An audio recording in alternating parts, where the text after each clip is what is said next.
안녕하세요 여러분, 매너모드입니다. 오늘은 25년 12월 26일 저녁 8시 10분이고요 연말에도 정말 바쁘게 지내고 있습니다. 이번 한 해도 정말 열심히 살았던 것 같고, 이렇게 많은 댓글들을 통해서 우리가 참 열심히 했구나 라는 걸 증명할 수 있다고 생각을 합니다. 매너모드에 한 달 동안 올라오는 댓글이 약 1000개 정도 되거든요. 그중에 좀 기억 남는 걸 좀 캡처를 해놨는데, 확실한 건 장사꾼은 손해보는 장사 안 합니다. 당연하죠. 다 먹고 살자고 하는 일이잖아요. 손해보면서까지 장사를 한다? 뭐 10만원 남기고 장사한다? 그건 다 거짓말이라고 생각해요. 일을 했으면 일을 한 만큼 벌어야 된다 생각하고 부당하게 이득을 얻고 있지 않기 때문에 저희가 열심히 노력한 만큼 저와 그리고 제 식구들이 다 같이 잘 먹고 잘 살았으면 좋겠습니다. 언젠간 나도 매너모드님에게 차를 구매하는 날이 왔으면 좋겠다. 꼼꼼히 잘 봐주실 듯.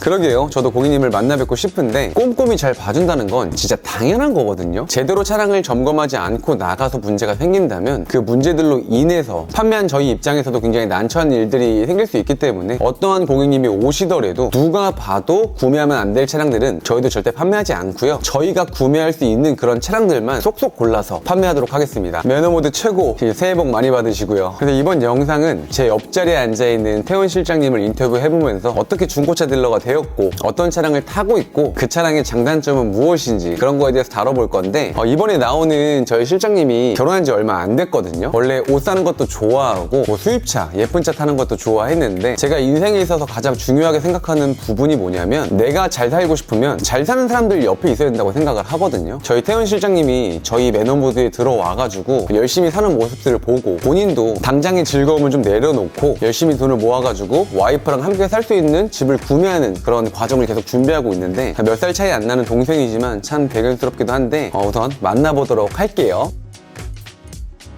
자, 자기소개 부탁드리겠습니다. 안녕하세요. 처음 인사드리겠습니다. 저는 매너모드에서 검수실장으로 근무하고 있는 배태원이라고 합니다. 지금 나이가 몇 살인가요? 저는 올해 33이고요. 이제 곧 34을 앞두고 있습니다. 중고차 딜러한 지 몇 년 정도 되었나요? 저는 정확히 따지면은 5년 조금 넘었고요. 중고차 딜러 일을 하기 전에는 어떤 일을 하셨나요? 저는 먼저 백화점에서 향수랑 위스키 뭐 이런 와인들 판매하는 직업을 좀 오래 했었고요. 그 다음에는 속된 말로 노가다도 잠깐 했었고요. 여기저기 회사도 다녀보고 했었죠. 근데 그러다가 어떻게 딜러를 하게 되었는지. 지금 같이 일하고 있는 저희 추우영 검수실장의 추천으로 먼저 들어오게 됐고요. 하다 보니까 좋은 점도 많고 어떻게 적응이 되다 보니까 또 빠져나갈 수가 없더라고요. 사실 중고차 한 대 팔면 50만원, 100만원 벌 수 있는데 백화점에서 한 달 내내 일하면 얼마 정도 버셨어요? 그때 당시에 제가 너무 초년생이기도 했는데 그때 인센 이런 게 조금 없었어서 보통 한 300만원 전후 이렇게 됐었던 것 같아요. 네. 그거보다 더 벌고 싶어서 딜러를 하게 된 건가요? 사실 돈 때문에 그런 건 아니고 백화점은 영업시간이 굉장히 길다 보니까 아침에 일찍 출근해서 저녁 늦게까지 보통 9시, 8시까지 근무를 하게 되니 주말이 또 특히 바쁘기도 하고요. 약간 워라밸적인 문제가 많아서 그때 당시에 여자친구도 싫어했고 해서 이렇게 나오게 됐습니다. 5년 동안 중고차 딜러 일을 하면서 가장 기억에 남는 손님 한번 말씀해 주세요. 워낙에 많은 고객님들 만나다 보니까 이분 저분 많이 기억에 남는 분들은 계신데, 제일 기억에 남는 분이라고 하면 정말 가정적이셨던 아버님, 차도 익스플로러를 구매해 가셨거든요. 근데 정말 자녀분들 아끼시는 게 눈에 너무 보이시고 특히 또 사모님을 너무 사랑하시는 게 눈에 보여서 정말 보기 좋아서 그분이 되게 기억에 남습니다.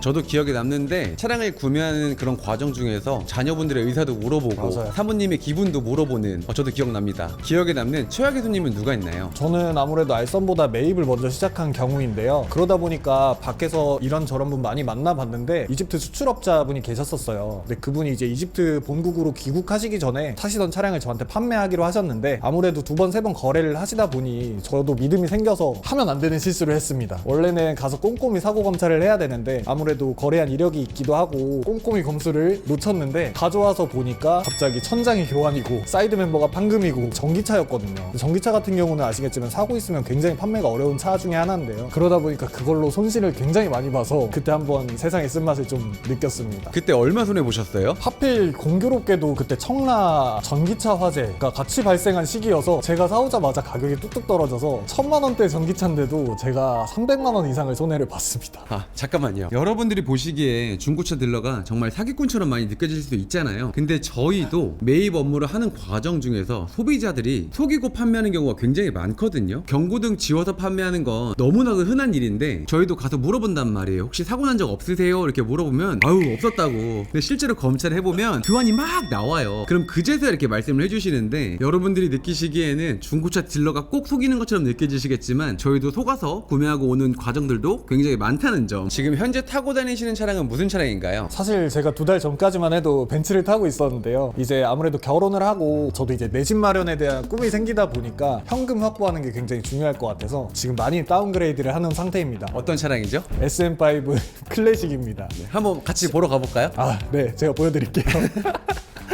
자, 차량 소개 부탁드립니다. 이 차량은 SM5 등급은 클래식 18년식에 16만 킬로를 뛴 차량입니다. 얼마에 가져오셨어요? 보통 고객님들이 구매하신다고 가정했을 때는 한 300만 원 전후 가격이 될 것 같은데요. 다만 이 차에도 보이지 않는 문제점들이 몇 가지 있는데 일단 앞쪽으로 크게 사고가 있었고요. 아니, 얼마에 가져오셨냐고요? 금액은 저희가 100 초중반에 가져왔고요. 어떤 문제가 있었죠? 사실 문제점이 한두 가지가 아니긴 한데 일단 앞쪽으로 사고가 크게 있고요. 그리고 천장도 그렇게 안 보이시겠지만 필러 쪽까지 모두 교환이 있는 차량입니다. 천장이 교환된 차량들은 대부분 판매하기 어려운데 타고 다니면서 큰 문제는 없었을까요? 사실 첫날 타자마자 약간 후회했던 점이 방지턱 넘을 때 약간 롤링 현상이 있는데 천장을 교환해서 그런지는 모르겠지만 굉장히 이제 찌걱거리는 소리가 굉장히 큽니다. 기존에 탔던 벤츠는 몇 년식에 몇만 킬로 어떤 차량이었어요? 벤츠는 17년식에 2300 아방가르드 모델을 탔었고요. 네, 이제 그 친구도 비밀이 하나 있긴 한데 그건 제가 나중에 말씀드리도록 하겠습니다. 좀 충격적인 비밀이긴 하죠. 그쵸. 그러니까 집을 구매하려고 현금 확보를 위해서 차량을 다운그레이드 했는데 사실 벤츠를 타다가 정말 저렴한 차량으로 이제 바꾸게 되면 저는 좀 자존감이 떨어질 수 있다고 보거든요. 남자는 솔직히 차가 자존심인 경우가 가끔씩 있잖아요. 막 친구 그럼. 만나러 갈 때나. 실제로 제가 얼마 전에 결혼식 갔을 때 제 친구들은 어쨌든 제가 벤츠를 타는 걸 알고 있었는데 제가 갑자기 이 차로 이제 친구들을 데리러 갔더니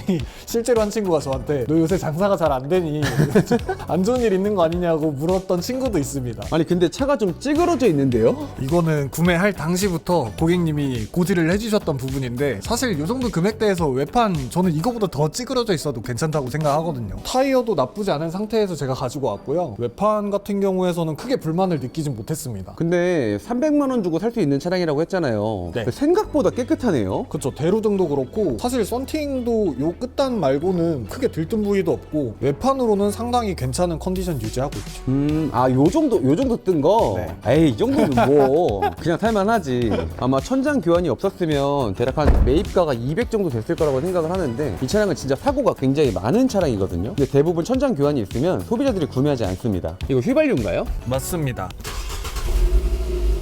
소리는 나쁘지 않다. 구매하고 나서 정비한 내용은 없나요? 제가 고객님께 구매하고 나서 이틀째 되는 아침에 갑자기 경고등이 들어오는 거예요. 엔진 경보 시스템을 점검해달라는 경고등이 들어와서 저도 깜짝 놀랐습니다. 카센터로 방문을 했는데요. 다행히 진단기를 물려본 결과 냉각수 수온 센서가 고장이래요. 근데 다행히 까딱까딱 하는 것만 문제고 차 주행하는 데는 문제가 없다고 하셔서 감안하고 타고 있습니다. 그러니까 고치지 않고 탈 거다? 네. 아니 근데 사실 소비자들도 차량을 바꿀 때 자기 차가 이제 망가지면 슬슬 바꿀 생각을 하거든. 문제가 있더라도 꼭 다 고쳐야 되는 건 아니니까. 그럼요.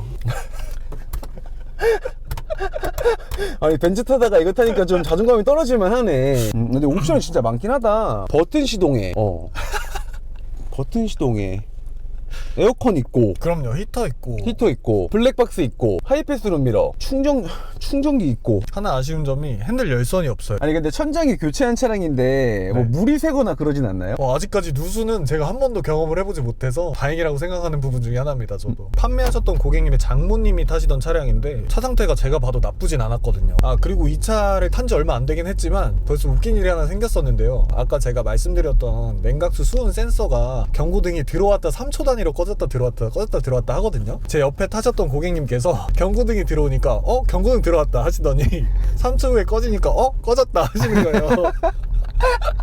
그래서 저를 놀리시는 줄 알았습니다. 알선 할 때 만났던 고객님께서 계속 그렇게 장난을 치시더라고요. 아니 근데 우리가 알선 딜러를 하면 고객님을 이렇게 모시고 돌아다니면서 차량을 보여드리잖아. 네. 근데 벤츠를 타고 돌아다닐 때랑 이 SM5를 타고 돌아다닐 때랑 느낌이 달라? 저는 조금 느꼈던 부분이 이제 아무래도 문을 좀 꽝꽝 닫으신다든지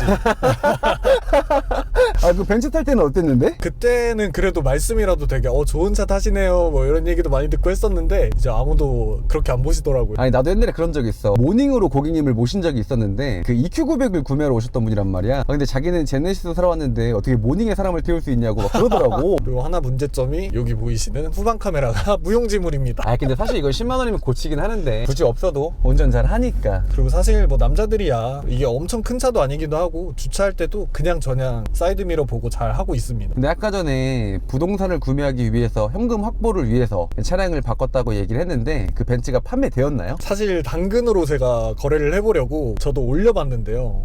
아 정말 당근에는 참 대단하신 분들이 많다는 걸 느꼈습니다. 당근 거지? 제가 처음에 차를 2,100만 원에 올렸거든요. 제가 봐도 상태가 나쁘지 않기도 하고 큰 고장도 없기도 하고 외판 상태라든지 뭐 이런 것들이 복합적으로 다 괜찮아서 저는 그 가격을 산정을 했는데 사시는 구매자분들 입장에서는 그게 아니었나 봐요. 다짜고짜 1,800만 원을 부르시더라고요. 이제 말씀하시죠. 전손인 거. 맞습니다. 숨기지 않겠습니다. 아 전손이잖아요. 아니 근데 벤츠를 전손된 거를 타고 다녔는데 아 이거 진짜 재밌는 얘기가 많은데 만약에 이 이야기를 듣고 싶은 분이 계신다면 댓글에 달아주세요. 전손된 벤츠를 구매한 그 이후부터 타고 다녔을 때 그 느꼈던 부분들을 영상으로 다시 담아보도록 하겠습니다. 태현 실장님의 SM5 재밌게 탔고요. 시간을 돌려서 이 차량을 구매하기 전으로 돌아간다면 똑같이 벤츠를 판매하고 이 차량을 타실 건가요? 그럼요. 가정의 평안을 위해서 저는 집이 먼저라고 생각합니다.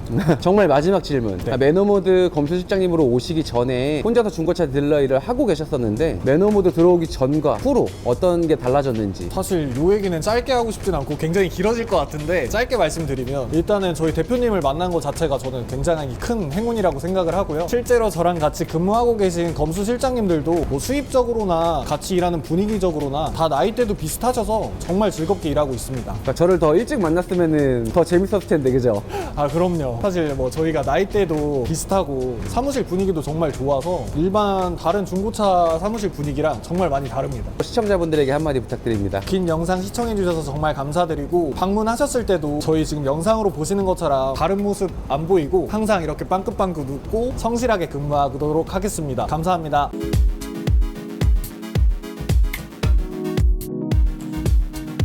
고생했어요. 어때 해보니까? 아 재밌는데요? 재밌지? 태연아 너 유튜브에 약간 소질 있다. 진짜 잘한다. 손님들이 몇 번 저보고 하라고 하긴 했는데 아 저는 뭐 그런 거는 그런데 악플에 너무 예민해서